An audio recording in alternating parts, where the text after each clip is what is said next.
Oskar Adolf Hermann Schmitz was a German writer and part of the German Bohéme. He was born in 1873 in Bad Homburg von der Hohe, in Hessen-Nassau, the son of Karl Heinrich Oskar Schmitz and Gabriele Bertha Schwarzschild. His sister Hedwig married Alfred Kubin in 1904. He attended the Gymnasium Philippinum in Weilberg. In 1894 he studied the history of art in Rome. Following the death of his father in 1895, he broke off all his studies, having a rich annuity that allowed him to devote himself to his writing and to travelling abroad, travelling through North Africa, Russia and most of Europe with Alfred Kubin. Between 1901 and 1902 he was married to singer Nina Burke, divorcing her after a year. In 1902 he published his most famous fantastic collection, Hashish. Schmitz also devoted himself to early psychoanalysis and astrology, the latter especially in his Geist der Astrologie from 1922. He died in Frankfurt in 1931. Today we'll cover his 1906 The Glass God, or Der Gläserne Gott. In The Glass God, Üschürp, the supreme god of the Gnuwrak, is a bit bummed out that although the people gladly dance around and feed his six-armed immensity, when something bad happens they will ignore him and pray for deliverance to Gülünu, aka Destiny. Since his body must be renewed every 11,000 years by Gülünu, he wishes it to be remade and made invisible, and so she turns his body into glass.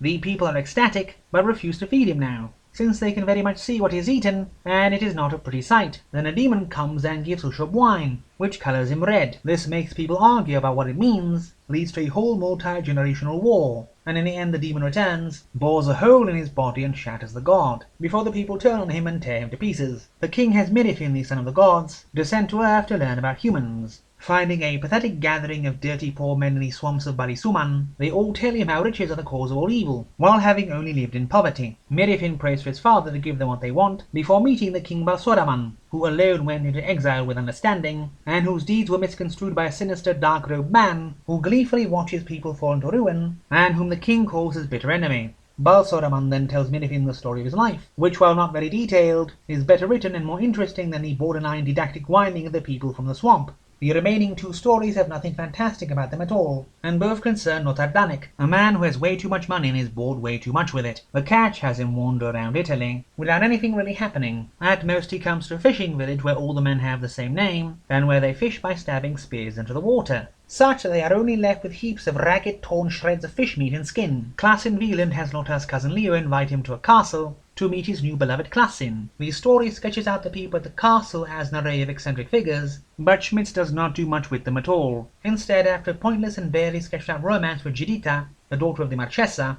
Lothar has Klasin tell her history, which at least has some plot and incident to it. Then there is some romantic tension between them, but nothing ever happens, and Lothar visits Giuditta after she is married to a much older man to continue their affair, and the story is over. Schmitz does manage to give us some good, even decadent moments, especially during the close of the title story, but more than half the book is devoted to the pointless wanderings of a would-be art connoisseur in the first decade of the 20th century.